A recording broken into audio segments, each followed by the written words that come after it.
ಈ ಕಾರ್ಯಕ್ರಮದ ಪ್ರಾಯೋಜಕರು ಜೈನ್ ಇರಿಗೇಷನ್ ಸಿಸ್ಟಮ್ಸ್ ಲಿಮಿಟೆಡ್, ಜಾಗತಿಕ ತುಂತುರು ಮತ್ತು ಹನಿ ನೀರಾವರಿ ಉಪಕರಣಗಳ ಉತ್ಪಾದಕರು, ಬೇಸಾಯ ತಂತ್ರಜ್ಞಾನ ನಿರೂಪಕರು ಹಾಗೂ ರೋಗರಹಿತ ಟಿಶ್ಯೂ ಕಲ್ಚರ್ ಗಿಡಗಳು. ವೀಕ್ಷಕರೇ ನಮಸ್ಕಾರ. ನಾವಿವತ್ತು ತೋಟಗಾರಿಕಾ ಮಹಾವಿದ್ಯಾಲಯ ಮೈಸೂರಿನ ಡೀನ್ ಆಗಿರ್ತಕ್ಕಂತಹ ಡಾಕ್ಟರ್ ಜನಾರ್ದನ್ ಜಿ ಅವರನ್ನ ಮಾತಾಡ್ಸೋದಿಕ್ ಬಂದಿದ್ದೀವಿ.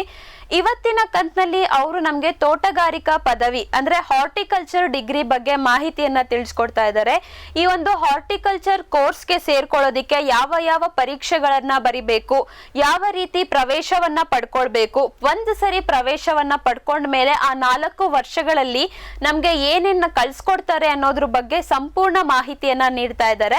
ಅದರ ಜೊತೆಗೆ ನಮ್ಮ ರಾಜ್ಯದಲ್ಲಿ ಇರ್ತಕ್ಕಂತಹ ತೋಟಗಾರಿಕಾ ಕಾಲೇಜ್ಗಳ ಬಗ್ಗೆ ಕೂಡ ತಿಳಿಸ್ಕೊಡ್ತಾ ಇದ್ದಾರೆ. ಬನ್ನಿ ಅವರನ್ನ ಮಾತಾಡಿಸಿ ಎಲ್ಲಾ ವಿಷಯಗಳ ಕುರಿತು ತಿಳ್ಕೊಂಡು ಬರೋಣ.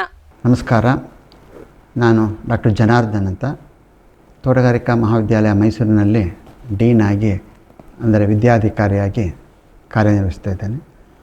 ನಮ್ಮ ಮಹಾವಿದ್ಯಾಲಯವು ತೋಟಗಾರಿಕಾ ವಿಶ್ವವಿದ್ಯಾಲಯ ಬಾಗಲಕೋಟೆ ಅಡಿಯಲ್ಲಿ ಕಾರ್ಯನಿರ್ವಹಿಸುತ್ತಿದೆ. ಈ ಮಹಾವಿದ್ಯಾಲಯವು 2010ರಲ್ಲಿ ಪ್ರಾರಂಭಗೊಂಡು ಮೊದಲು ನಂಜನಗೂಡು ತಾಲೂಕಿನ ಹತ್ತಿರ ಇರುವ ತಾಂಡವಪುರ ಅನ್ನೋ ಗ್ರಾಮದಲ್ಲಿ ರೇಷ್ಮೆ ಫಾರಮಲ್ಲಿ ನಮ್ಮ ಒಂದು ಕಾಲೇಜು ಶುರುವಾಯಿತು. ತದನಂತರ 3 ವರ್ಷಗಳ ನಂತರ ನಮ್ಮದೇ ಆದ ಸ್ವಂತ ಕಟ್ಟಡ 2013ರಲ್ಲಿ ಇಲವಾಲದಲ್ಲಿ ಪ್ರಾರಂಭಗೊಂಡಿತು. ಇಲ್ಲಿಗೆ ನಾವು ಅಲ್ಲಿ ತಾಂಡವಪುರದಿಂದ ಇಲ್ಲಿಗೆ ನಾವು ವರ್ಗಾವಣೆಗೊಂಡವು. ಇದು ಇಲವಾಲ ಅಂದರೆ ಇದು ಮೈಸೂರು ಮಡಿಕೇರಿ ಹೈವೇನಲ್ಲಿ ಇದೆ. ಈ ಇಲವಾಲ ಅನ್ನೋ ಒಂದು ಗ್ರಾಮ ಬರುತ್ತೆ. ಇದರಲ್ಲಿ ನಮ್ಮ ಮಹಾವಿದ್ಯಾಲಯ ಇದೆ. ಈ ಮಹಾವಿದ್ಯಾಲಯದಲ್ಲಿ BSc ಹಾನರ್ಸ್ ತೋಟಗಾರಿಕೆ ಎಂಬ ಪದವಿಯನ್ನು ನಾವು ನಡೆಸ್ತಾ ಇದ್ದೇವೆ.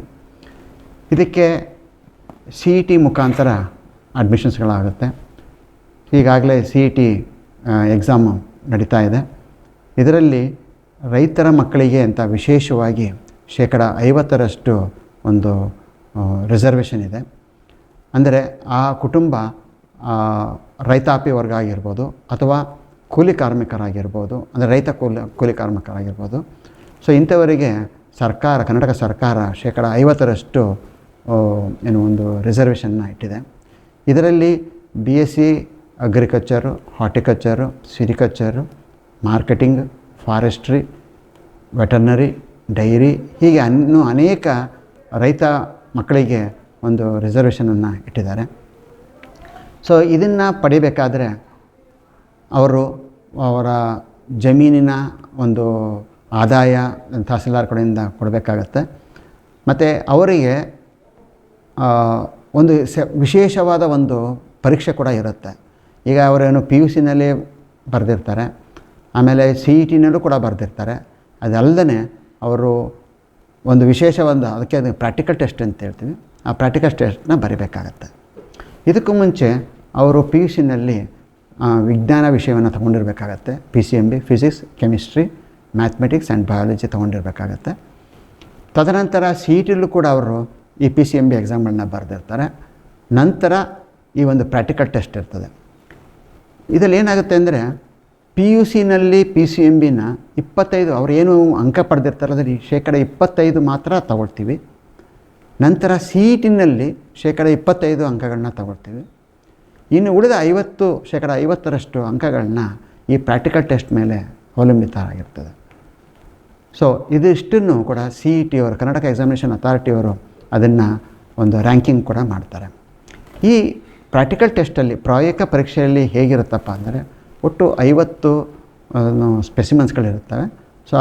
ಮಕ್ಕಳುಗಳು ಅದನ್ನು ಐಡೆಂಟಿಫೈ ಮಾಡಬೇಕು. ಅದರಲ್ಲಿ ಒಂದು ಕ್ವಶನ್ಗೆ 4 ಮಾರ್ಕ್ಸ್ ಇರುತ್ತೆ. ಅಂಥದ್ದು 50 ಕ್ವಶನ್ಗೆ ಒಟ್ಟು 200 ಮಾರ್ಕ್ಸ್ ಇರ್ತದೆ. ಆ 200 ಮಾರ್ಕ್ಸ್ ಅವ್ರು ಎಷ್ಟು ಸ್ಕೋರ್ ಮಾಡ್ತಾರೆ ಅದನ್ನು ಎವ್ಯಾಲ್ಯೂಯೇಷನ್ ಮಾಡಿ ನಾವು ಅದನ್ನು CET ಅವರಿಗೆ ತಲುಪಿಸ್ತೇವೆ.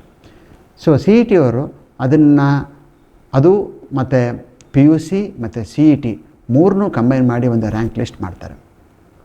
ಇದು ರೈತಾಪಿ ಮಕ್ಕಳಿಗೆ. ಅದರಲ್ಲೂ ಕೂಡ ಆ 50%ಅಲ್ಲಿ ತಿರ್ಗಾ ಅದರೊಳಗೂ ಕೂಡ ಮತ್ತೆ ರಿಸರ್ವೇಷನ್ ಇರುತ್ತೆ.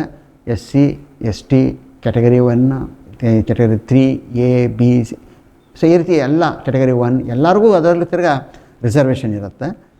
ಇದಲ್ಲದೆ ನಾವು ರೈತಾಪಿ ಮಕ್ಕಳೇ ಅಲ್ಲ, ರೈತ ವರ್ಗದವರಲ್ಲ, ಆದರೂ ನಾವು BSc ಅಗ್ರಿಕಲ್ಚರು ಹಾರ್ಟಿಕಲ್ಚರ್ ಮಾಡಬೇಕು ಅನ್ನೋ ಇರೋ ಮಕ್ಕಳುಗಳಿಗೆ ಇನ್ನು ಉಳಿದ 50% ಅವರಿಗೆ ಕೋಟಾ ಇರುತ್ತೆ. ಸೊ ಅದರಲ್ಲಿ ಏನಾಗುತ್ತೆ ಅಂದರೆ PUC ನಾನು ಆಗಲೇ ಹೇಳಿದಾಗೆ PUCನಲ್ಲಿ ಅವರು PCMB ತೊಗೊಂಡಿರ್ಬೇಕಾಗತ್ತೆ ಮತ್ತು CETನೂ PCMB ಬರೆದಿರಬೇಕಾಗತ್ತೆ. ಆದರೆ ಅವರಿಗೆ PUCನಲ್ಲಿ 50% ಮಾರ್ಕ್ಸ್ ತೊಗೋತಾರೆ, CETನಲ್ಲಿ 50 ಮಾರ್ಕ್ಸ್ ತೊಗೋತಾರೆ. ಅಂದರೆ 50 ಮಾಡಿ ಅವರಿಗೆ 100% ಮಾಡಿಕೊಂಡು ಅವರಿಗೆ ರ್ಯಾಂಕಿಂಗ್ ಮಾಡ್ತಾರೆ. ಆದರೆ ರೈತಾಪಿ ವರ್ಗದ ಮಕ್ಕಳುಗಳಿಗೆ 25 ಮತ್ತು 50. ಸೊ ಹಾಗಾಗಿ ಪ್ರಾಕ್ಟಿಕಲ್ ಟೆಸ್ಟಲ್ಲಿ ಅವರು ಚೆನ್ನಾಗಿ ಅವರು ಮಾರ್ಕ್ಸ್ ತೊಗೊಂಡ್ರೆ ಖಂಡಿತವಾಗ್ಲೂ ಅವರಿಗೆ ಒಂದು ಮೇಲ್ಗಡೆ ಅವ್ರಿಗೆ ಒಂದು ಈ ಕೋರ್ಸ್ಗಳಿಗೆ ಅಡ್ಮಿಷನ್ ಆಗೋಕ್ಕೆ ತುಂಬ ಅನುಕೂಲ ಆಗುತ್ತೆ. ಇದನ್ನು ಯಾಕಪ್ಪ ಮಾಡಿದ್ದಾರೆ ಕರ್ನಾಟಕ ಸರ್ಕಾರ ಅಂದರೆ, ಈಗ ರೈತಾಪಿ ಮಕ್ಕಳಿಗೆ ಅವರಿಗೆ ಈಗ ಸಿಟಿ ಮಕ್ಕಳು ಓದಷ್ಟು ಅವ್ರಿಗೆ ಫೆಸಿಲಿಟೀಸ್ಗಳು ಸಿಗೋದಿಲ್ಲ. ಹಳ್ಳಿಗಳ ವಾತಾವರಣದಲ್ಲಿ ಅವ್ರು ಕನ್ನಡ ಮೀಡಿಯಮಲ್ಲಿ ಓದಿರ್ತಾರೆ, ಗೌರ್ಮೆಂಟ್ ಸ್ಕೂಲಲ್ಲಿ ಓದಿರ್ತಾರೆ. ಅವ್ರಿಗೆ ಅಷ್ಟು ಈಗ ಸಿಟಿ ಮಕ್ಕಳಿಗಾದರೆ ಕಾನ್ವೆಂಟಲ್ಲಿ ಓದಿರ್ತಾರೆ, ಅವ್ರಿಗೆ ಅದೇ ಒಂದು ಕೋಚಿಂಗ್ ಸೆಂಟರ್ಗಳಿರ್ತದೆ. ಸೊ ರೈತರ ಮಕ್ಕಳಿಗೆ ಏನೂ ಸಿಗೋದಿಲ್ಲ. ಹಾಗಾಗಿ ಅವರಿಗೆ ಒಂದು ರಿಸರ್ವೇಷನ್ನ ಸರ್ಕಾರ ಇಟ್ಟಿದೆ. ಜೊತೆಗೆ ಅವರು ರೈತರ ಮಕ್ಕಳುಗಳು ಹಳ್ಳಿಗಳಲ್ಲಿರೋದ್ರಿಂದ ಅವ್ರಿಗೆ ಅಲ್ಲಿರುವ ಸಿಗುವಂಥ ಪ್ರತಿಯೊಂದು ವಸ್ತುಗಳು ಕೂಡ ಅವ್ರಿಗೆ ಗೊತ್ತಿರುತ್ತೆ. ಅದೇ ಸಿಟಿಲಿರೋ ಮಕ್ಕಳಿಗೆ ಅಷ್ಟು ವಸ್ತುಗಳು ಗೊತ್ತಿರೋದಿಲ್ಲ. ಸೊ ಹಾಗಾಗಿ ಅವರಿಗೆ ಒಂದು ವಿಶೇಷ ಒಂದು ಪ್ರಾಯೋಗಿಕ ಪರೀಕ್ಷೆ ಮಾಡಿ ಅವರಿಗೆ ಅದನ್ನು ಅವಕಾಶ ಕಲ್ಪಿಸಿಕೊಟ್ಟಿದೆ. ಇದನ್ನು ರೈತಾಪಿ ವರ್ಗದವರು ಮತ್ತು ರೈತ ಕೂಲಿ ಕಾರ್ಮಿಕರು ಕೂಡ ಅವರ ಮಕ್ಕಳುಗಳನ್ನ ವಿದ್ಯಾಭ್ಯಾಸ ಮಾಡೋದಕ್ಕೆ ಅವಕಾಶ ಮಾಡಿಕೊಡ್ಬೋದು. ಇನ್ನು ಈ ಡಿಗ್ರಿ ಪ್ರೋಗ್ರಾಮ್ ಬಗ್ಗೆ ಬಂದರೆ, ಪದವಿಗೆ ಬಂದರೆ, ಈ BSc ಹಾನರ್ಸ್ ತೋಟಗಾರಿಕೆ ಇರ್ಬೋದು, ಕೃಷಿ ಇರ್ಬೋದು, ಯಾವುದೇ ಇರ್ಬೋದು, ಇವು 4 ವರ್ಷದ ಒಂದು ಪದವಿ ಕೋರ್ಸ್ಗಳಾಗಿರ್ತದೆ. ಆಮೇಲೆ ಒಟ್ಟು 8 ಸೆಮಿಸ್ಟರ್ಗಳಿರ್ತದೆ. ಇದರಲ್ಲಿ ಅವರು 8 ಸೆಮಿಸ್ಟ್ರಲ್ಲಿ ಈಗ ಆಲ್ರೆಡಿ ಈಗ ನಮ್ಮಲ್ಲಿ ಈಗ ಅದು 5th ಡೀನ್ಸ್ ಕಮಿಟಿ ರೆಕಮೆಂಡೇಷನ್ ಪ್ರಕಾರ ನಡೀತಾ ಇದೆ. ಆದರೆ ಈಗ ಹೋದ ವರ್ಷದಿಂದ 6th ಡೀನ್ಸ್ ಕಮಿಟಿ ರೆಕಮೆಂಡೇಷನ್ ನಡೀತಾ ಇದೆ. ಹಾಗೆ ಅದರಲ್ಲಿ ಅವರ ಸಿಸ್ಟಮ್ಮೇ ಚೇಂಜ್ ಆಗಿದೆ, ಕೋರ್ಸ್ ಚೇಂಜ್ ಆಗಿದೆ. ಆದರೆ ಈಗ 5th ಡೀನ್ಸ್ ಕಮಿಟಿ ರೆಕಮೆಂಡೇಷನ್ ಪ್ರಕಾರ ನಡೀತಾ ಇರೋದು ಹೇಗಿದೆ ಅಂದರೆ, ಈಗ ನಮ್ಮಲ್ಲಿ 2ನೇ ವರ್ಷ, 3ನೇ ವರ್ಷ ಮತ್ತು ಅಂತಿಮ ವರ್ಷದ ವಿದ್ಯಾರ್ಥಿಗಳು ಆ ರೆಕಮೆಂಡೇಷನ್ಸಲ್ಲಿದ್ದಾರೆ. ಅಂದರೆ ಮುಗಿತಾ ಬರ್ತಾ ಇದೆ ಅದು. ಅದರಲ್ಲಿ ಏನಾಗುತ್ತೆ ಅಂದರೆ ಒಟ್ಟು 3 ವರ್ಷ ಅವರು ಕಾಲೇಜಿನಲ್ಲೇ ಓದ್ತಾರೆ. ಕ್ಲಾಸಸ್ಸು, ಥಿಯರಿ ಮತ್ತು ಪ್ರಾಕ್ಟಿಕಲ್ಸ್ ಎಲ್ಲ ಇರ್ತದೆ. ಆದರೆ ಫೈನಲ್ ಇಯರ್ ಬಂದಾಗ 7ನೇ ಸೆಮಿಸ್ಟ್ರಲ್ಲಿ ಅವರಿಗೆ ಒಂದು ಹಾರ್ಟಿಕಲ್ಚರ್ ಎಕ್ಸ್ಪೀರಿಯನ್ಷಿಯಲ್ ಲರ್ನಿಂಗ್ ಪ್ರೋಗ್ರಾಮ್ ಅಂತ ಮಾಡ್ತೀವಿ. ಅಂದರೆ ಅದರಲ್ಲಿ ಅವರು ಒಂದು ಬಿಸ್ನೆಸ್ ಮೋಟೋದಲ್ಲಿ ಕೆಲಸ ಮಾಡಬೇಕಾಗತ್ತೆ. ಯಾಕೆಂದರೆ ಅವ್ರು ಮುಂದೆ ಏನಾದ್ರು ಅವ್ರು ಎಂಟರ್ಪ್ರಿನರ್ಶಿಪ್ ಮಾಡ್ತೀವಿ ಅಥವಾ ಸ್ಟಾರ್ಟಪ್ ಮಾಡ್ತೀವಿ ಅಥವಾ ಏನಾದ್ರು ಒಂದು ಮಾಡ್ತೀವಿ, ಬಿಸ್ನೆಸ್ ಮಾಡ್ತೀವಿ ಅಂದರೆ ಅವ್ರಿಗೊಂದು ಐಡಿಯಾ ಬರಲಿ ಅಂತ ಸೀಡಿಂದ ಒಂದು ಲ್ಯಾಂಡ್ ಪ್ರಿಪ್ರೇಷನಿಂದ ಹಿಡಿದು ಮಾರ್ಕೆಟಿಂಗ್ವರೆಗೂ ಅವರೇ ಮಾಡಬೇಕು, ಅವರೇ ಕಷ್ಟಪಡಬೇಕು. ಜೊತೆಗೆ ಅದರಿಂದ ಎಷ್ಟು ಆದಾಯ ಬರುತ್ತೆ, ಅದರಿಂದ ಸಕ್ಸಸ್ ಆಗುತ್ತಾ, ನಾವು ಬಿಸ್ನೆಸ್ ಮಾಡಿದ್ರೆ ಅಥವಾ ಸ್ಟಾರ್ಟಪ್ ಮಾಡಿದ್ರೆ ಸಕ್ಸಸ್ ಆಗುತ್ತಾ ಅನ್ನೊಂದು ಐಡಿಯಾ ಬರೋದಕ್ಕೋಸ್ಕರ ಇದು ಸರ್ಕಾರ ಇದನ್ನು ನಿಯೋಜನೆಗೊಂಡಿದೆ. 7ನೇ ಸೆಮಿಸ್ಟ್ರಲ್ಲಿ ಆ ಒಂದು ತರಬೇತಿ ಇರ್ತದೆ. ನಂತರ 8ನೇ ಸೆಮಿಸ್ಟರ್ನಲ್ಲಿ ಅವ್ರನ್ನ ಹಳ್ಳಿಗಳಲ್ಲಿ 3 ತಿಂಗಳು ಕೂಡ ರೈತರ ಜೊತೆ ನಾವು ಬಿಟ್ಟಿರ್ತೀವಿ. ಯಾಕೆಂದರೆ ನಮ್ಮ ಏನು ವಿದ್ಯಾಸಂಸ್ಥೆಗಳಲ್ಲಿ ಅವರಿಗೆ ಪ್ರಾಕ್ಟಿಕಲಾಗಿ ಅಷ್ಟೊಂದು ಅವರಿಗೆ ಪರಿಣಿತಿ ಹೊಂದಿರೋದಿಲ್ಲ. ರೈತಾಪಿ ವರ್ಗದವರ ಜೊತೆ 3 ತಿಂಗಳು ಅವರ ಜೊತೆ ಹಳ್ಳಿಯಲ್ಲೇ ಇದ್ದು ಅವರ ಜೊತೆ ಕೆಲಸ ಮಾಡಿ ಅವ್ರ ಜೊತೆ ಅವರಿಗೆ ತಿಳಿಬೇಕಾದಂಥ ವೈಜ್ಞಾನಿಕ ಮಾಹಿತಿಯನ್ನು ಕೊಟ್ಟು ಹೆಚ್ಚಾಗಿ ಅವರಿಂದ ಅವರು ಪ್ರಾಯೋಗಿಕವಾಗಿ ಅವರು ಅದರಿಂದ ಕಲ್ತ್ಕೊಂಡು ಅವರು ಮುಂದಕ್ಕೆ ಅವರ ಜೀವನ ಒಂದು ಒಳ್ಳೆಯ ಒಂದು ಎಕ್ಸ್ಪೀರಿಯನ್ಸ್ ಸಿಗಲಿ ಅನ್ನೋ ಉದ್ದೇಶಕ್ಕೆ ಅದನ್ನು rural horticulture work experience program ಅಂತ ನಮ್ಮಲ್ಲಿರ್ತದೆ. ವಿಶ್ವದಾದ್ಯಂತ ಪೇಟೆಂಟ್ ಪಡೆದ ನ್ಯಾನೋ ತಂತ್ರಜ್ಞಾನದಲ್ಲಿ ತಯಾರಾದ ನೂವಾಲ್ಗಿ ದ್ರಾವಣ. ನೂವಾಲ್ಗಿ ಉಪಯೋಗಿಸಿದ ಮೇಲೆ ತುಂಬ ಇಳುವರಿನೂ ಬಂದಿದೆ. ಕಾಳು ಮೆಣಸಿಗಂತೂ ಭಾಳ ಚೆನ್ನಾಗಿ ಬರುತ್ತೆ. ರೇಷ್ಮೆ ಎಲೆನೂ ಚೆನ್ನಾಗಿ ಬರ್ತದೆ. ಗಿಡಗಳು ತುಂಬ ಚೆನ್ನಾಗಿ ಬೆಳವಣಿಗೆ ಆಯಿತು. ಯಾವುದೇ ರಾಸಾಯನಿಕ ಅಥವಾ ವಿಶೇಷ ಗೊಬ್ಬರಗಳ ಗೊಡವೆ ಇಲ್ಲದೆ ಎಲ್ಲ ಬೆಳೆಗಳಲ್ಲಿ ಉತ್ತಮ ಗುಣಮಟ್ಟದ ಅಧಿಕ ಫಸಲನ್ನು ಪಡೆಯಿರಿ. ಯಾವಾಗಲೂ ನನ್ನ ಇರೋವರೆಗೂ ನೀವು ಅಲ್ಲಿಗೆ ಅಂತೂ ಬಿಟ್ಟು ಬಾಳಲ್ಲ ಅಂತ ಒಂದು ಭರವಸೆ ಕೊಡ್ತೀನಿ. ಬ್ಯಾರಿಕ್ ಸೆಂಟರ್ ಫೆರ್ಮೋನ್ ಟ್ರಾಪ್ಸ್ನೊಂದಿಗೆ ರೇನೋಸಾರಸ್ ದುಂಬಿ ಮತ್ತು ಕೆಂಪು ಮೂತಿ ಹುಳುಗಳಿಂದ ತೆಂಗು, ತಾಳೆ, ಅಡಿಕೆ ಮರಗಳ ಸಂರಕ್ಷಣೆ. ತರಕಾರಿ ಮತ್ತು ಹಣ್ಣಿನ ಬೆಳೆಗಳಲ್ಲಿ ಹಣ್ಣಿನ ನೊಣಗಳ ನಿಯಂತ್ರಣಕ್ಕೆ ಬ್ಯಾರಿಕ್ ಸ್ಕ್ಯಾಚ್ ಫ್ರೂಟ್ ಫ್ಲೈ ಹಾಗೂ ವೆಜಿಟೇಬಲ್ ಫ್ಲೈ ಟ್ರ್ಯಾಪ್. ರಸ ಹೀರುವ ಕೀಟಗಳನ್ನು ಹಿಡಿಯಲು ಬಣ್ಣದ ಕ್ರೋಮ್ಯಾಟಿಕ್ ಸ್ಟಿಕ್ಕಿ ಟ್ರ್ಯಾಪ್ಸ್. ಪೇಟೆಂಟ್ ಹೊಂದಿದ ತಂತ್ರಜ್ಞಾನ, ದೀರ್ಘಕಾಲದವರೆಗೂ ಬಾಳಿಕೆ. ಕೀಟನಾಶಕಗಳಿಗೆ ಪರ್ಯಾಯ, ಪರಿಸರಕ್ಕೆ ಪೂರಕ. ಸುಸ್ಥಿರ ಸಾವಯವ ಕೃಷಿಗಾಗಿ ಬ್ಯಾರಿಕ್ಸ್.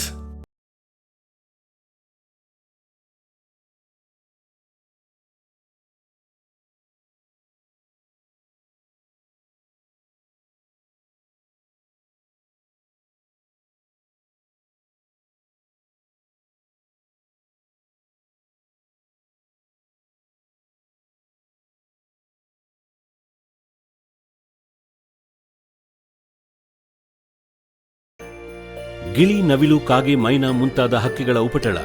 ಹಣ್ಣು, ಕಾಳು, ಧಾನ್ಯದ ಬೆಳೆಗಳಲ್ಲಿ ಮಿತಿಮೀರಿದೆ. ತಮಟೆ, ಪಟಾಕಿ, ಕೂಗು, ರಿಬ್ಬನ್ ಇದೀಗ ಕೆಲಸ ಮಾಡುತ್ತಿಲ್ಲ. ಹಕ್ಕಿ ಬೆದರಿಸಿ ಓಡಿಸಲು ಬಂದಿರುವ ವೈಜ್ಞಾನಿಕ ಉಪಾಯ ಗ್ರೆಸ್ ಇಕೋ ಸೈನ್ಸಸ್ನವರ ಜೈವಿಕ ಧ್ವನಿ ತಂತ್ರಜ್ಞಾನ. ಅತ್ಯಲ್ಪ ಖರ್ಚಿನಲ್ಲಿ ಸುಸ್ಥಿರ ಪರಿಹಾರ, ದೀರ್ಘಕಾಲ ಪರಿಣಾಮಕಾರಿ. ದಾಳಿಂಬೆ, ಸೀಬೆ, ಮಾವು, ಚಿಕ್ಕು ಇತ್ಯಾದಿಗಳನ್ನು ಪ್ರಾಣಿ ಪಕ್ಷಿಗಳಿಂದ ರಕ್ಷಿಸಿಕೊಳ್ಳಿ. Grace Eco sciences.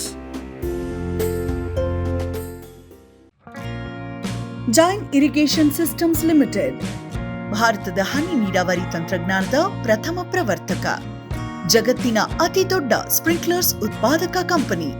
ಸಂರಕ್ಷಿತ ಕೃಷಿಯಲ್ಲಿ ಹಸಿರು ಮನೆಗಾಗಿ ಮಿಸ್ಟರ್, ಫಾಗರ್, ಫ್ಯಾನ್ ಮತ್ತು ಪ್ಯಾಡ್ ಹಾಗೂ ನೆರಳು ಮನೆ, ಸ್ವಯಂ ಚಾಲಿತ ನೀರಾವರಿ ವ್ಯವಸ್ಥೆ ಮತ್ತು ರಸಾವರಿ ತಂತ್ರಜ್ಞಾನ. ಕೃಷಿಯಲ್ಲಿ ನೀರಿನ ಸಮರ್ಪಕ ಬಳಕೆ ಹಾಗೂ ಉಳಿತಾಯಕ್ಕೆ ಮತ್ತೊಂದು ಹೆಸರು ಜೈನ್.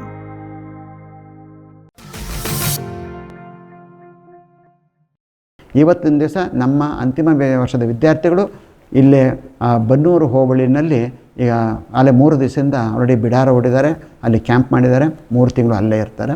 ಇದರ ಜೊತೆಗೆ ಅವರು ಈಗಾಗಲೇ ಒಂದು ಹಾರ್ಟಿಕಲ್ಚರ್ ಬೇಸ್ಡ್ ಇಂಡಸ್ಟ್ರೀಸ್ ಪ್ರೋಗ್ರಾಮ್ಗೆ ಅಟೆಂಡ್ ಆಗಿದ್ದಾರೆ. ಅಂದರೆ ಇಂಡಸ್ಟ್ರೀಸ್ಗಳಿಗೂ ಕೂಡ ನಾವು 3 ವಾರ ಅವ್ರನ್ನ ತರಬೇತಿಗೆ ಕಳಿಸ್ಕೊಟ್ಟಿದ್ದೀವಿ.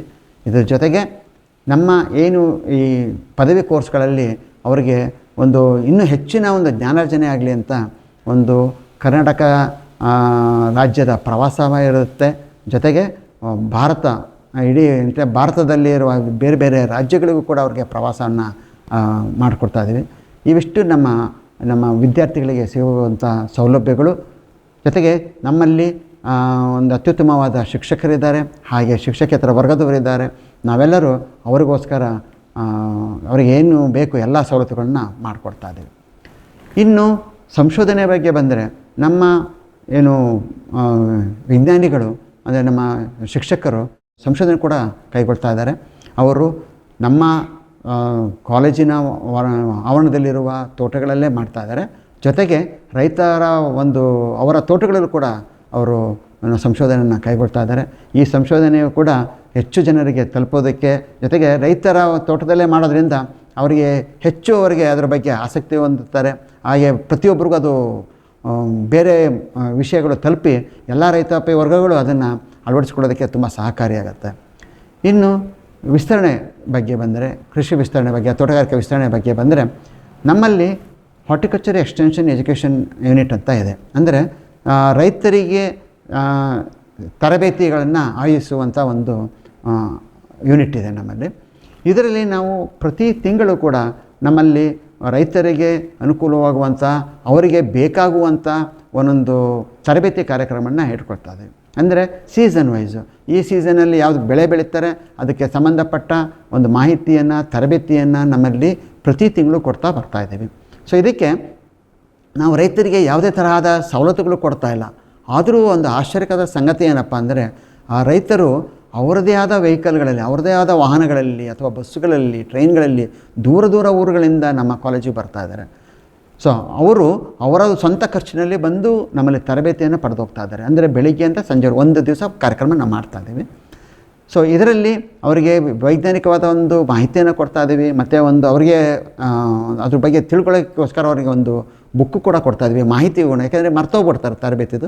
ಅವರಿಗೆ ಮಾಹಿತಿಯನ್ನು ಒಂದು ಬುಕ್ ಮುಖಾಂತರ ಒಂದು ಪುಸ್ತಕವನ್ನು ಕೂಡ ಅವರಿಗೆ ಕೊಡ್ತಾ ಇದ್ದೀವಿ. ಹಾಗೆ ಬೆಳಗ್ಗೆಯಿಂದ ಸಂಜೆವರೆಗೆ ಇರ್ತಾರೆ, ಅವರಿಗೆ ತರಬೇತಿಯನ್ನು ಕೊಡ್ತಾ ಬಂದಿದ್ವಿ. ಇದರ ಜೊತೆಗೆ ನಮ್ಮ ಶಿಕ್ಷಕರು ಅಥವಾ ವೈಜ್ಞಾನಿಗಳು ರೈತರ ಹೊಲಗಳಿಗೂ ಕೂಡ ಹೋಗಿ ಅವರಿಗೆ ಮಾಹಿತಿಯನ್ನು ಕೊಡ್ತಾ ಬಂದಿದ್ದಾರೆ. ಸೊ ಇಲ್ಲಿದ ಸುತ್ತಮುತ್ತ ರೈತಾಪಿ ವರ್ಗದವರು ಇದನ್ನು ಉಪಯೋಗಿಸ್ಕೊತಾ ಇದ್ದಾರೆ. ಇನ್ನು ನಮ್ಮ ಮೈಸೂರಿನಲ್ಲಿ ಒಂದು ಪ್ರಮುಖವಾದ ಒಂದು ಬೆಳೆಗಳು ಅಂದರೆ, ಇದನ್ನು ನಾವು GI ಕ್ರಾಪ್ಸ್ ಅಂತ ಹೇಳ್ತೀವಿ, ಜಿಯೋಗ್ರಫಿಕಲ್ ಇಂಡಿಕೇಶನ್ ಕ್ರಾಪ್ಸ್ ಅಂತ. ಅದು 3 ಒಂದು ಬೆಳೆಗಳಿದೆ. ಅದು ತುಂಬ ಅತ್ಯಮೂಲ್ಯವಾದ ಒಂದು ಅದನ್ನು ಬೆಳೆಗಳನ್ನು ನಾವು ಉಳಿಸ್ಕೊಳ್ಬೇಕಾಗಿದೆ. ಅದರಲ್ಲಿ ಮೊದಲನೇದಾಗಿ ನಂಜನಗೂಡು ರಸಬಾಳೆ. ಇದು ಒಂದು ಮಹಾರಾಜರ ಕಾಲದಲ್ಲಿ ಅದನ್ನು ಮೈಸೂರು ಮಹಾರಾಜ ಸಂಸ್ಥಾನದಲ್ಲಿ ಅದನ್ನು ಶುರು ಮಾಡಿದ್ದು. ಅದು ಆವಾಗ ತುಂಬ ಚೆನ್ನಾಗಿ ಬರ್ತಾಯಿತ್ತು. ಇತ್ತೀಚಿನ ದಿನಗಳಲ್ಲಿ ಅದು ನಶಿಸುತ್ತಾ ಹೋಗ್ತಾ ಇದೆ. ಯಾಕೆ ಅದಕ್ಕೆ ಬರುತ್ತಿರುವ ಒಂದು ರೋಗವೇ ಕಾರಣ. ಸೊ ಇದರ ಬಗ್ಗೆ ನಮ್ಮ ವಿಜ್ಞಾನಿಗಳು ಅದು ಸಂಶೋಧನೆ ಕೈಗೊಳ್ತಾ ಇದ್ದಾರೆ ಮತ್ತು ರೈತರಿಗೆ ಮಾಹಿತಿಯನ್ನು ಕೊಡ್ತಾ ಇದ್ದಾರೆ. ಇನ್ನೊಂದು ಮೈಸೂರು ವೀಳ್ಯದೆಲೆ ಅಂತ, ಹಾಗೂ ಮತ್ತೊಂದು ಮೈಸೂರು ಮಲ್ಲಿಗೆ. ಈ 3 ಬೆಳೆಗಳು ಮೈಸೂರಿನಲ್ಲಿ ಇರುವಂಥದ್ದು. ಜೊತೆಗೆ ಇದಕ್ಕೆ GI ಇಂಡಿಕೇಷನ್ ಅಂದರೆ ಜಿಯೋಗ್ರಫಿಕಲ್ ಇಂಡಿಕೇಷನ್ ಅಂತ ರೆಕಗ್ನೈಸ್ ಆಗಿ ಇದನ್ನು ಐಡೆಂಟಿಫೈ ಮಾಡಿದ್ದಾರೆ. ಸೊ ಇದನ್ನು ನಾವು ಉಳಿಸಿ ಬೆಳೆಸಬೇಕು ಅನ್ನೋ ಒಂದು ಉದ್ದೇಶದಲ್ಲಿ ನಾವು ಕಾರ್ಯಪ್ರವೃತ್ತರಾಗಿದ್ದೇವೆ. ಇದರ ಜೊತೆಗೆ ನಮ್ಮ ಮಹಾವಿದ್ಯಾಲಯದಲ್ಲಿ ಒಂದು ಬೀಜಗಳ ಒಂದು ಉತ್ಪಾದನೆ ಮಾಡ್ತಾ ಇದ್ದೇವೆ, ಗಿಡಗಳ ಉತ್ಪಾದನೆ ಮಾಡ್ತಾ ಇದ್ದೇವೆ. ಇದನ್ನು ರೈತರಿಗೆ ಅಥವಾ ಸಂಬಂಧಪಟ್ಟವರಿಗೆ ನಾವು ಅದನ್ನು ಮಾರಾಟ ಕೂಡ ಮಾಡ್ತಾ ಇದ್ದೇವೆ. ಇದ್ರ ಜೊತೆಗೆ ನಮ್ಮಲ್ಲಿ ಜೈವಿಕ ಗೊಬ್ಬರಗಳು ಇವು ಕೂಡ ನಾವು ತಯಾರಿಸ್ತಾ ಇದ್ದೀವಿ, ಇವನ್ನು ಕೂಡ ನಾವು ಮಾರಾಟ ಮಾಡ್ತಾ ಇದ್ದೀವಿ. ಅಂದರೆ ನಮ್ಮದು ಸರ್ಕಾರ ಆದ್ದರಿಂದ ಏನು ಸರ್ಕಾರ ನಿಗದಿಪಡಿಸಿರುತ್ತೆ ಅದೇ ರೇಟಲ್ಲಿ ನಾವು ಅದನ್ನು ಮಾರಾಟ ಮಾಡ್ತಾ ಇದ್ದೇವೆ. ಅಂದರೆ ತುಂಬ ಅತ್ಯಂತ ಕಡಿಮೆ ಬೆಲೆಯಲ್ಲಿ ನಾವು ಮಾರಾಟ ಮಾಡ್ತಾ ಇರೋದು. ಇದನ್ನೇ ಅವರು ಹೊರಗಡೆ ತೊಗೊಂಡ್ರೆ ಅಂದರೆ ಈಗ ಜೈವಿಕ ಗೊಬ್ಬರಗಳು ಅದು ತುಂಬ ಮೋಸ ಹೋಗ್ತಾ ಇದ್ದಾರೆ. ಒಂದು ಏನು ಬೇವಿನ ಹಿಂಡಿ ಇರ್ಬೋದು, ಬೇವಿನ ಹಿಂಡಿ ಇರ್ಬೋದು, ಅಥವಾ ಎರೆಹುಳು ಗೊಬ್ಬರ ಇರ್ಬೋದು, ಅಥವಾ ಜೈವಿಕ ಗೊಬ್ಬರಗಳು ಇದು ಅಂಥ ಒಂದು ಉತ್ತಮ ಮಟ್ಟದ ಒಂದು ಮಾರ್ಕೆಟಿನಲ್ಲಿ ಸಿಗ್ತಾ ಇಲ್ಲ. ಹಾಗಾಗಿ ನಾವೇ ತಯಾರಿಸ್ಕೊಡ್ತಾ ಇದ್ದೀವಿ. ಅದನ್ನು ರೈತರೇನಾದರೂ ಮುಂಚಿತ 1 ವಾರ ಮುಂಚೆ ಅಥವಾ 15 ದಿವಸ ಮುಂಚೆ ಹೇಳಿದ್ರೆ ಫ್ರೆಶ್ ಆಗಿ ಕೂಡ ಮಾಡಿಕೊಡ್ತಾ ಇದ್ದೀವಿ. ಯಾಕೆಂದರೆ ಇದು 6 ತಿಂಗಳ ನಂತರ ಅದನ್ನು ಉಪಯೋಗಿಸೋದಕ್ಕೆ ಅದು ಪವರ್ ಕಡಿಮೆ ಆಗುತ್ತೆ. ಹಾಗೆ ಫ್ರೆಶ್ ಆಗಿರಬೇಕಾಗತ್ತೆ. ಇದನ್ನು ಕೂಡ ನಾವು ಮಾರಾಟ ಮಾಡ್ತಾ ಇದ್ದೇವೆ. ಹೀಗೆ ಇದರ ಜೊತೆಗೆ ಇನ್ನೂ ಬೇರೆ ನಾವು ಒಂದು ನಮ್ಮ ಫಾರ್ಮಲ್ಲಿ ಬೇರೆ ಬೇರೆ ಬೆಳೆಗಳನ್ನ ಬೆಳೀತಾ ಇದ್ದೀವಿ. ಅದರಲ್ಲಿ ಮುಖ್ಯವಾಗಿ ಗೋಡಂಬಿ ಬೆಳೆ ಇದೆ. ಸೊ ಈ ಗೋಡಂಬಿ ಬೆಳೆ ನಿಮಗೆಲ್ಲ ಗೊತ್ತಿರೋ ಹಾಗೆ ಇದು ಬಡವರ ಒಂದು ಬೆಳೆ, ಆದರೆ ಶ್ರೀಮಂತರ ಆಹಾರ. ನಿಮಗೆ ಗೊತ್ತಿರ್ಬೋದು, ಗೋಡಂಬಿ ತುಂಬ ಕಾಸ್ಟ್ಲಿ ಇದೆ ಮಾರ್ಕೆಟಲ್ಲಿ. ನಮ್ಮ ಮನೆಗಳಲ್ಲಿ ಕೂಡ ಅದನ್ನು ಮನೆ ಹೆಂಗಸರು ಅಥವಾ ಅಮ್ಮಂದಿರು ಅದನ್ನು ಔಸಿಡ್ತಾರೆ, ದ್ರಾಕ್ಷಿ ಗೋಡಂಬಿ, ಯಾಕೆಂದರೆ ಮಕ್ಕಳು ತಿಂದ್ಬಿಡ್ತಾರೆ ತುಂಬ ಕಾಸ್ಟ್ಲಿ ಅಂತ. ಆದರೆ ಅದು ಬಡವರ ಬೆಳೆ. ಅಂದರೆ ಯಾಕೆ ಹೇಳ್ತಾ ಇದ್ದೀನಿ ಅಂದರೆ ಆ ಬೆಳೆನ ನಾವು ಎಂಥ ಭೂಮಿಯಲ್ಲೂ ಕೂಡ ಬೆಳಿಬಹುದು. ಎಂಥ ತುಂಬ ಫಲವತ್ತಾದ ಭೂಮಿ ಬೆಳೆದರೆ ತುಂಬ ಚೆನ್ನಾಗಿ ಬರುತ್ತೆ. ಇಲ್ಲ ಬೇರೆ ಒಂದು ಭೂಮಿ ಮಣ್ಣು ಚೆನ್ನಾಗಿಲ್ಲ ಅಂದರೂ ಕೂಡ ಬೆಳಿಬೋದು. ಆ ಬೆಳೆದರೆ ರೈತರಿಗೆ ಖಂಡಿತವಾದ ಆದಾಯ ಸಿಗುತ್ತೆ. ಅದರ ಬಗ್ಗೆ ರೈತರು ಗಮನ ಹರಿಸ್ಬೇಕು. ಮತ್ತು ಅದು ನಮ್ಮ ಫಾರಮ್ನಲ್ಲಿ ನಮ್ಮ ಕ್ಷೇತ್ರದಲ್ಲಿ ತುಂಬ ಮರಗಳನ್ನ ಇದೆ. ಅದರಿಂದ ಆದಾಯ ಕೂಡ ನಮಗೆ ಬರ್ತಾ ಇದೆ. ಅದ್ರ ಜೊತೆಗೆ ಮಾವು ಕೂಡ ನಮ್ಮ ಕ್ಷೇತ್ರದಲ್ಲಿ ತುಂಬ ಇದೆ. ಹಾಗೆ ಬೇರೆ ಬೇರೆ ಬೆಳೆಗಳು ಕೂಡ ನಮ್ಮಲ್ಲಿದೆ. ಅದನ್ನು ರೈತರಿಗೆ ನೋಡೋದಕ್ಕೂ ಕೂಡ ಅವಕಾಶ ಇದೆ. ಇದು ಡ್ರ್ಯಾಗನ್ ಫ್ರೂಟ್ ಇರ್ಬೋದು, ಲಿಂಬೆ ಇರ್ಬೋದು, ಒಂದು ಮೂಸಂಬಿ ಇರ್ಬೋದು, ಮತ್ತು ತೆಂಗು, ಅಡಿಕೆ, ಈ ರೀತಿ ಎಲ್ಲ ಗಿಡಗಳು ಕೂಡ ಮಾರಾಟಕ್ಕೆ ಮಾಡ್ತಾಯಿದ್ದೀವಿ. ಜೊತೆಗೆ ನಮ್ಮಲ್ಲೂ ಕೂಡ ಅದನ್ನು ಬೆಳೀತಾ ಇದ್ದೀವಿ. ಸೊ ಇದನ್ನು ರೈತಾಪಿ ವರ್ಗದವರು ಇದನ್ನು ಉಪಯೋಗಿಸ್ಕೋಬೇಕು ಅಂತ ನಾನು ಕಳಕಳಿಯಾಗಿ ಕೇಳ್ಕೊಳ್ತೇನೆ.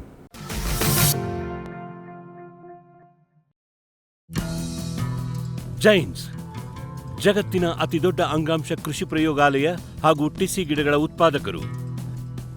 ಸಮೃದ್ಧ ಇಳುವರಿಗೆ ಜೈನ್ ಜೀನೇನ್, ಯಾಲಕ್ಕಿ, ನೇಂದ್ರನ್ ಹಾಗೂ ಕೆಂಪು ಬಾಳೆ ಸಸಿಗಳು, ದಾಳಿಂಬೆ, ಭಗವತಳಿಯ ರೋಗಮುಕ್ತ ಸಸಿಗಳು, ಲಕ್ನೋ 49 ಪೇರಳೆ, ಸ್ಟ್ರಾಬೆರಿ ಇತ್ಯಾದಿ ಗಿಡಗಳು ಯೋಗ್ಯ ಬೆಲೆಯಲ್ಲಿ. ಅಂಗಾಂಶ ಕೃಷಿಯ ಜಾಗತಿಕ ಬ್ರ್ಯಾಂಡ್ ಜೈನ್. ಮಂಗ, ಹಂದಿ, ಕಾಡೆಮ್ಮೆ, ಜಿಂಕೆ, ಆನೆ ಮುಂತಾದ ವನ್ಯ ಪ್ರಾಣಿಗಳ ಕಾಟದಿಂದ ಬೇಸತ್ತಿದ್ದೀರಾ? ಚಿಂತಿಸಬೇಡಿ. ಗ್ರಾಸ್ ಇಕೋಸೈನ್ಸಸ್ ಅವರ ಜೈವಿಕ ಧ್ವನಿ ತಂತ್ರಜ್ಞಾನ ನಿಮ್ಮ ನೆರವಿಗಿದೆ. ಕಾಫಿ, ಕೋಕೋ, ತೆಂಗು, ಅಡಿಕೆ, ದಾಳಿಂಬೆ, ಬಾಳೆ, ಹೂ, ಹಣ್ಣು, ತರಕಾರಿ, ಭತ್ತ, ಕಬ್ಬು ಬೆಳೆ ಸಂರಕ್ಷಿಸಿ. ಅಂತಾರಾಷ್ಟ್ರೀಯ ತಂತ್ರಜ್ಞಾನ, ಕೈಗೆಟುಕುವ ಬೆಲೆ. ಏರ್ಪೋರ್ಟ್ ಅಳವಡಿಸಿದ ತಂತ್ರಜ್ಞಾನ ಈಗ ನಿಮ್ಮ ತೋಟ ರಕ್ಷಣೆಗೆ. ಗ್ರಾಸ್ ಇಕೋಸೈನ್ಸಸ್. ಗ್ರೀನ್ ಪ್ಲಾಸ್ಟ್ ISI ಪ್ರಮಾಣೀಕೃತ ಪರಿಶುದ್ಧ HDPE ಜಿಯೋ ಮೆಂಬ್ರೇನ್ ಪಾಂಡ್ ಲೈನರ್ಗಳು. ಕೃಷಿ ಹೊಂಡ, ಕೆರೆ, ಕಾಲುವೆ, ಮೀನುಕೊಳ, ಸ್ಪಿರುಲಿನಾ ಹೊಂಡಗಳಿಗೆ ಬೇಕಾದ ಆಕಾರ ಮತ್ತು ವಿಸ್ತೀರ್ಣಗಳಲ್ಲಿ ಸರ್ಕಾರದ ಸಬ್ಸಿಡಿ ಯೋಜನೆಯಡಿ ಲಭ್ಯ. 100% ಪುನರ್ಬಳಕೆ, UV ಮತ್ತು ಒಡಕು ನಿರೋಧಕ, ಪಕ್ಕಾ ಜೋಡಣೆ, 5 ವರ್ಷಗಳ ಲಿಖಿತ warranty. Green Plast. Megha Solar Energy Solutions. ಸುಲಭ ಲಭ್ಯ, ಕೈಗೆಟುಕುವ, ಸ್ವತಂತ್ರ, ಸುಸ್ಥಿರ ಭವಿಷ್ಯದ ಗ್ರೀನ್ ಎನರ್ಜಿ ಉಪಾಯ. ನಿರಂತರ ಉಚಿತ ನೀರಾವರಿಗೆ Megha solar pump set, roof top solar, solar CC camera ಮತ್ತು ಸೋಲಾರ್ ಬೀದಿ ದೀಪಗಳು, ಡ್ರಿಪ್, ಸ್ಪ್ರಿಂಕ್ಲರ್, ಇರಿಗೇಷನ್ ಮತ್ತು ಫರ್ಟಿಗೇಷನ್ ಆಟೋಮೇಷನ್. ತೋಟಗಾರಿಕೆ, ಕ್ರೆಡಲ್ ಹಾಗೂ ಸೂರ್ಯಘರ್ ಸಬ್ಸಿಡಿ ಯೋಜನೆಯಡಿ ಅಂಗೀಕೃತ. ಮೇಘಾ ಆಗ್ರೋಟೆಕ್. ಸಮೃದ್ಧ ಸಾವಯವ ಗೊಬ್ಬರ, MSGP ಮತ್ತು KCDC ಉತ್ಪಾದನೆ, ಫಾರ್ಮ್ ಟಿವಿಯಿಂದ ಸರಬರಾಜು. ಅತಿ ಕಡಿಮೆ ಬೆಲೆಗೆ ಅತ್ಯುತ್ತಮ ಗೊಬ್ಬರ ಇಲ್ಲ ಭಾರಲೋಹ. ಕೃಷಿ ವಿಶ್ವವಿದ್ಯಾಲಯದಿಂದ ಪರೀಕ್ಷಿತ ಸಾವಯವ ಇಂಗಾಲ, NPK, PH, EC ಎಲ್ಲ ನಿಗದಿತ ಮಿತಿಯಲ್ಲಿ. ಅಡಿಕೆ, ತೆಂಗು, ಬಾಳೆ, ಕಾಫಿ, ದಾಳಿಂಬೆ, ದ್ರಾಕ್ಷಿ, ಕಬ್ಬು, ಭತ್ತ, ಜೋಳ, ಹತ್ತಿ ಹೀಗೆ ಎಲ್ಲಾ ಬೆಳೆಗಳಿಗೂ ಪ್ರಶಸ್ತ. ಜೀವಂತ ಮಣ್ಣು, ಸಮೃದ್ಧ ಬೆಳೆ, ಅತ್ಯಧಿಕ ಲಾಭಕ್ಕೆ ಬಳಸಿ ಸಿಟಿ ಕಾಂಪೋಸ್ಟ್. ನಮ್ಮ ತೋಟಗಾರಿಕಾ ವಿಶ್ವವಿದ್ಯಾಲಯ ಬಾಗಲಕೋಟೆ ಅಡಿಯಲ್ಲಿ ಒಟ್ಟು 9 ತೋಟಗಾರಿಕಾ ಮಹಾವಿದ್ಯಾಲಯಗಳಿದೆ. ಅದು ಬೀದರ್ನಲ್ಲಿದೆ, ಬಾಗಲಕೋಟೆ, ಇತ್ತೀಚೆಗೆ ಅಲಮೇಲು ಅಂತ ಬಿಜಾಪುರದಲ್ಲಿ ಒಂದು ಹೊಸದಾಗಿ ಪ್ರಾರಂಭ ಆಗಿದೆ. ಹಾಗೆ ಗೋಕಾಕ್ ಹತ್ರ ಅರಬಾವಿ ಅನ್ನೋ ಪ್ರದೇಶದಲ್ಲಿದೆ, ಸಿರ್ಸಿನಲ್ಲಿದೆ, ಕೊಪ್ಪಳದಲ್ಲಿದೆ, ಬೆಂಗಳೂರಿನಲ್ಲಿದೆ, ಕೋಲಾರ, ಮೈಸೂರು ಇಷ್ಟು ಜಾಗಗಳಲ್ಲಿ ನಮ್ಮ ತೋಟಗಾರಿಕಾ ಮಹಾವಿದ್ಯಾಲಯ ಇದೆ ನಮ್ಮ ವಿಶ್ವವಿದ್ಯಾಲಯದಲ್ಲಿ. ಹಾಗೆ ಶಿವಮೊಗ್ಗದಲ್ಲಿರುವ ಕೃಷಿ ಮತ್ತು ತೋಟಗಾರಿಕಾ ವಿಶ್ವವಿದ್ಯಾಲಯದಲ್ಲೂ ಕೂಡ 2 ತೋಟಗಾರಿಕೆ ಸಂಬಂಧಪಟ್ಟ ಮಹಾವಿದ್ಯಾಲಯಗಳಿದೆ, ಮೂಡಿಗೆರೆ ಹಾಗೂ ಹಿರಿಯೂರಿನಲ್ಲಿದೆ. ಇದರ ಜೊತೆಗೆ ನಮ್ಮ ವಿಶ್ವವಿದ್ಯಾಲಯದಲ್ಲಿ ಕೃಷಿ ವಿಜ್ಞಾನ ಕೇಂದ್ರಗಳು ಕೂಡ ಇದೆ. ಅದು ಕೋಲಾರದಲ್ಲಿ, ನಮ್ಮ ವಿಶ್ವವಿದ್ಯಾಲಯ ಕೋಲಾರದಲ್ಲಿದೆ.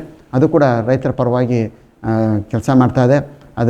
ಅದು ICR ಅಂದರೆ Indian Council of Agriculture Research ನವದೆಹಲಿಯಿಂದ ಅದು ಸ್ಪಾನ್ಸರ್ ಆಗುತ್ತೆ. ಸೊ ಅದೇ ರೀತಿ ನಮ್ಮ ವಿಶ್ವವಿದ್ಯಾಲಯದಲ್ಲಿ ಸಂಶೋಧನಾ ಕೇಂದ್ರಗಳು ಕೂಡ ಇದೆ, ವಿಸ್ತರಣಾ ಕೇಂದ್ರಗಳು ಕೂಡ ಇದೆ, ಎಲ್ಲ ಪ್ರದೇಶಗಳಲ್ಲಿದೆ.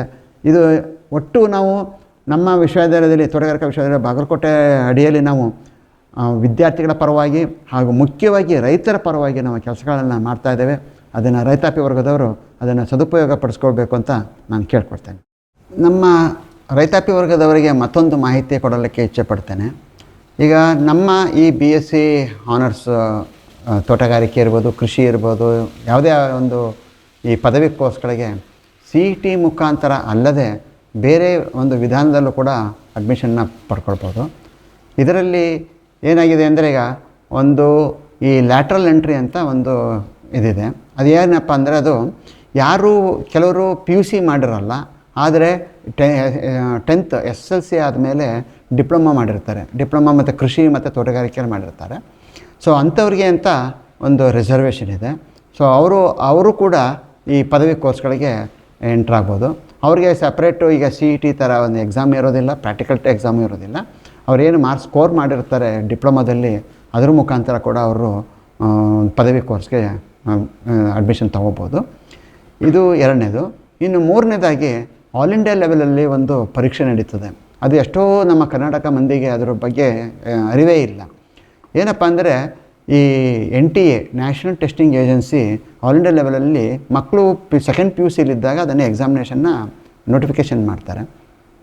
ಅದೇ ಎಕ್ಸಾಮಿನೇಷನ್ನು ಆಲ್ ಓವರ್ ಇಂಡಿಯಾದಲ್ಲಿ ನಮ್ಮ ಭಾರತದಾದ್ಯಂತ ಎಲ್ಲ ಪದವಿ ಕೋರ್ಸ್ಗಳಿಗೂ ಒಂದೇ ಕಾಮನ್ ಎಕ್ಸಾಮ್, ಎಂಟ್ರೆನ್ಸ್ ಎಕ್ಸಾಮು. ಅದರಲ್ಲಿ ಕೃಷಿನೂ ಬರುತ್ತೆ, ತೋಟಗಾರಿಕೆ ಬರುತ್ತೆ, ಮತ್ತು ಪಶುಸಂಗೋಪನೆ, ಡೈರಿ ಎಲ್ಲ ಬರುತ್ತೆ. ಇದ್ರ ಜೊತೆಗೆ ಇದು ಏನು BA, BSc, LLB ಈ ರೀತಿ BCom ಈ ರೀತಿ ನಾನಾ ಥರ ಕೋರ್ಸ್ಗಳಿಗೂ ಕೂಡ ಅಡ್ಮಿಷನ್ನು ಅದರಿಂದ ಆಲ್ ಇಂಡಿಯಾ ಲೆವೆಲಲ್ಲಿ ಬರೆದು ಅಡ್ಮಿಷನ್ ತೊಗೋಬೋದು. ಇದರಲ್ಲಿ ಏನಪ್ಪ ಅಂದರೆ ಒಂದೇ ಒಂದು ಕಂಡೀಷನ್ ಏನಪ್ಪ ಅಂದರೆ ಅದರಲ್ಲಿ ಚೆನ್ನಾಗಿ ಸ್ಕೋರ್ ತೊಗೊಂಡಿದ್ದವರು ಅವರು ಅಡ್ಮಿಷನ್ ತೊಗೊಂಡ್ರೆ ಅವರು ಬೇರೆ ಸ್ಟೇಟ್ಗೆ ಹೋಗ್ಬೇಕಾಗತ್ತೆ, ಬೇರೆ ರಾಜ್ಯಕ್ಕೆ ಹೋಗ್ಬೇಕಾಗತ್ತೆ. ಬೇರೆ ರಾಜ್ಯಕ್ಕೆ ಹೋದರೆ ಅವ್ರಿಗೆ ವಿತ್ ಫೆಲೋಶಿಪ್ ಕೊಡ್ತಾರೆ, ಸಹಾಯಧನ ಕೂಡ ಕೊಡುತ್ತೆ, ಕೇಂದ್ರ ಸರ್ಕಾರದಿಂದ ಸಹಾಯಧನ ಕೂಡ ಸಿಗುತ್ತೆ ಅವ್ರಿಗೆ. ಅದನ್ನು ನಾವು ನಮ್ಮಲ್ಲಿ ನಮ್ಮ ಕೃಷಿ ಅಥವಾ ತೋಟಗಾರಿಕೆಯಲ್ಲಿ ನಾವೇನು ಹೇಳ್ತೀವಿ ಅಂದರೆ ICR ಕೋಟಾ ಅಂತ ಹೇಳ್ತೀವಿ, Indian Council of Agriculture Research, ಅದು ಕೋಟಾ ಅಡ್ಮಿಷನ್ಸ್ ಆಗುತ್ತೆ. ಅವರು ಬೇರೆ ರಾಜ್ಯಕ್ಕೆ ಹೋದರೆ ಅವರಿಗೆ ಫೆಲೋಶಿಪ್ ಕೊಡ್ತಾರೆ. ಇಲ್ಲ ನಾವು ಕರ್ನಾಟಕ ಬಿಟ್ಟು ಹೋಗಲ್ಲ, ನಾವು ಕರ್ನಾಟಕದಲ್ಲೇ ಅದರಲ್ಲೇ ಅಡ್ಮಿಷನ್ ತೊಗೋತೀವಿ ಅಂದರೆ ಅಡ್ಮಿಷನ್ ತೊಗೋಬೋದು, ಸೀಟ್ ಸಿಗುತ್ತೆ, ಆದರೆ ಅವ್ರಿಗೆ ಫೆಲೋಶಿಪ್ ಸಿಗೋದಿಲ್ಲ. ಈಗ ನಮ್ಮ ಮಹಾವಿದ್ಯಾಲಯದಲ್ಲಿ ಬೇರೆ ಬೇರೆ ರಾಜ್ಯಗಳಿಂದ ಬಂದಿರೋಂಥ ವಿದ್ಯಾರ್ಥಿಗಳು ಸಾಕಷ್ಟು ಜನ ಇದ್ದಾರೆ. ಪಂಜಾಬ್ ಇರ್ಬೋದು, ಹರಿಯಾಣ ಇರ್ಬೋದು, ಅಸ್ಸಾಂ ಇರ್ಬೋದು, ಮಣಿಪುರ್, ಕೇರಳ, ಸೊ ಈ ರೀತಿ ಬೇರೆ ಬೇರೆ ರಾಜ್ಯಗಳಿಂದ ತುಂಬ ವಿದ್ಯಾರ್ಥಿಗಳು ಈ ಕೋಟಾದಲ್ಲಿ ಬರ್ತಾ ಇದ್ದಾರೆ. ಆದರೆ ನಮ್ಮ ಕರ್ನಾಟಕದಲ್ಲಿರುವ ನಮ್ಮ ವಿದ್ಯಾರ್ಥಿಗಳಲ್ಲಿ ಇದ್ರ ಬಗ್ಗೆ ಅವೇರ್ನೆಸ್ ಕಡಿಮೆ. ಜೊತೆಗೆ ಹೊರ ರಾಜ್ಯಕ್ಕೆ ನಮ್ಮವರು ಹೋಗೋದಕ್ಕೆ ಇಚ್ಛೆ ಪಡೋದಿಲ್ಲ. ಆದರೆ ಹೊರ ರಾಜ್ಯಕ್ಕೆ ಹೋದರೆ ಭಾಷೆ ಕಲಿತೀವಿ, ಅವ್ರ ಕಲ್ಚರ್ ಕಲಿತೀವಿ, ಜೊತೆ ಫೆಲೋಶಿಪ್ ಸಿಗುತ್ತೆ, ನಮ್ಮ ಪೇರೆಂಟ್ಸ್ಗಳಿಗೆ ಅದರಿಂದ ಹೊರೆ ಆಗೋದಿಲ್ಲ. ಸೊ ಇದನ್ನು ನಾವು ಉಪಯೋಗಿಸ್ಕೋಬೇಕು ಅಂತ ನಾನು ಕೇಳ್ಕೊಡ್ತೀನಿ. ಇನ್ನು 4ನೇ ರೀತಿಯ ಒಂದು ಅಡ್ಮಿಷನ್ ಏನಪ್ಪ ಅಂದರೆ NRI ಕೋಟಾ ಅಂತ ಹೇಳ್ತದೆ. ನಾನ್ ರೆಸಿಡೆಂಟ್ ಇಂಡಿಯನ್ ಕೋಟಾ ಅಂತಿದೆ. NRI ಕೋಟಾ ಅದು ಅಂದರೆ ಹೊರದೇಶದಲ್ಲಿರುವಂಥ ನಮ್ಮ ಭಾರತದ ಒಂದು ಪ್ರಜೆಗಳಿಗೆ ಇರುವಂಥ ಒಂದು ಕೋಟಾ. ಅವ್ರ ಕಡೆಯಿಂದ ಅವ್ರ ಮಕ್ಕಳು ಕೂಡ ಬರಬಹುದು, ಇಲ್ಲಾಂದರೆ ಅವರ ಒಂದು ಸ್ಪಾನ್ಸರ್ಶಿಪ್ನಲ್ಲಿ ನಮ್ಮವರೇ ಬೇಕಾದ್ರೆ ಅಡ್ಮಿಷನ್ ತೊಗೋಬೋದು. ಆದರೆ ಇದರಲ್ಲಿ ಏನಪ್ಪ ಅಂದರೆ ವ್ಯತ್ಯಾಸ ಅಂದರೆ ಮಾಮೂಲಿ ಏನು ಕಾಲೇಜಿಂದ ಒಂದು ಏನು ಫೀಸ್ ಕಟ್ಟಬೇಕು, ಇದ್ರ ಜೊತೆಗೆ ಅವರು ಅಡಿಷನಲ್ NRI ಫೀಸ್ ಅಂತ ಕಟ್ಟಬೇಕಾಗತ್ತೆ. ಅದು ಏನು ಡಾಲರ್ಸ್ ಲೆಕ್ಕದಲ್ಲಿರುತ್ತೆ. ಅವತ್ತಿನ ದಿವಸ ಏನು ಡಾಲರ್ ಇರ್ತದೆ ಆ ಡಾಲರ್ ಲೆಕ್ಕದಲ್ಲಿ ಕಟ್ಟಬೇಕಾಗತ್ತೆ. ಜೊತೆಗೆ ಅದು ಏನು ಒಂದು ಫೀಸು ಒಂದು ಮಹಾವಿದ್ಯಾಲಯದಿಂದ ಮತ್ತೊಂದು ಮಹಾವಿದ್ಯಾಲಯಕ್ಕೆ ಚೇಂಜ್ ಆಗುತ್ತೆ. ಈಗ ಮೈಸೂರು ಬೆಂಗಳೂರಿಗೆ ಒಂದು ರೇಟ್ ಇದ್ದರೆ ಬೀದರ್ಗೆ ಒಂದು ರೇಟ್ ಇರುತ್ತೆ, ಕೊಪ್ಪಳ ಕಾಲೇಜಿಗೆ ಬೇರೆ ರೇಟ್ ಇರ್ತದೆ. ಅದನ್ನು ನಮ್ಮ ವಿಶ್ವವಿದ್ಯಾಲಯಗಳು ಅದನ್ನು ಫಿಕ್ಸ್ ಮಾಡಿರ್ತಾರೆ. ಅದ್ರ ಪ್ರಕಾರ ಅದನ್ನು NRI ಫೀಸ್ ಕಟ್ಟಬೇಕು ಡಾಲರ್ಸ್ ಲೆಕ್ಕದಲ್ಲಿ, ಪ್ಲಸ್ ಕಾಲೇಜ್ ಫೀಸ್ ಕಟ್ಟಬೇಕು, ಪ್ಲಸ್ ಹಾಸ್ಟೆಲ್ ಉಳ್ಕೊಂಡ್ರೆ ಹಾಸ್ಟೆಲ್ ಫೀಸು ಕೂಡ ಕಟ್ಟಬೇಕು. ಈ ರೀತಿ 4 ವಿಧದಲ್ಲಿ ಅಡ್ಮಿಷನ್ಗಳನ್ನ ಪಡೆಯಬಹುದು. ಜೊತೆಗೆ ವಿದ್ಯಾರ್ಥಿಗಳೀಗ ಹೊರಗಡೆಯಿಂದ ಬಂದವರು, ಈಗ ನಮ್ಮ ಜಿಲ್ಲೆಯವರೇ ಅಥವಾ ನಮ್ಮ ಪ್ರದೇಶದಲ್ಲಿ ಬಂದವರಿಗೆ ಮನೆಯಿಂದ ಓಡಾಡ್ತಾರೆ, ಅಥವಾ ಹೊರಗಡೆಯಿಂದ ಬಂದವರಿಗೆ ನಮ್ಮ ವಿಶ್ವವಿದ್ಯಾಲಯದಲ್ಲಿ ಪ್ರತಿಯೊಂದು ಕಾಲೇಜುಗಳಲ್ಲೂ ಕೂಡ ಮಹಾವಿದ್ಯಾಲಯಗಳಲ್ಲಿ ಈ ಹಾಸ್ಟೆಲ್ ವ್ಯವಸ್ಥೆ ಇರುತ್ತದೆ. ಗಂಡು ಮಕ್ಕಳಿಗೆ ಬೇರೆ ಥರ ಹಾಸ್ಟೆಲ್ ಇದೆ, ಜೊತೆಗೆ ಹೆಣ್ಮಕ್ಳು ಕೂಡ ಹಾಸ್ಟೆಲ್ ವ್ಯವಸ್ಥೆ ಇರುತ್ತೆ. ಕ್ಯಾಂಪಸ್ಸಿನಲ್ಲೇ ಇರ್ತವೆ. ಅವರಿಗೆ ಮಕ್ಕಳುಗಳಿಗೆ ಬೇಕಾದಂಥ ಸವಲತ್ತುಗಳನ್ನೆಲ್ಲ ನಾವು ಒದಗಿಸ್ಕೊಡ್ತೀವಿ. ಊಟ ಇರ್ಬೋದು, ವಸತಿ ಇರ್ಬೋದು, ಜೊತೆಗೆ ಸೆಕ್ಯೂರಿಟಿ ಇರ್ಬೋದು, ಎಲ್ಲ ರೀತಿಯ ಫೆಸಿಲಿಟೀಸ್ ಕೊಡ್ತೀವಿ.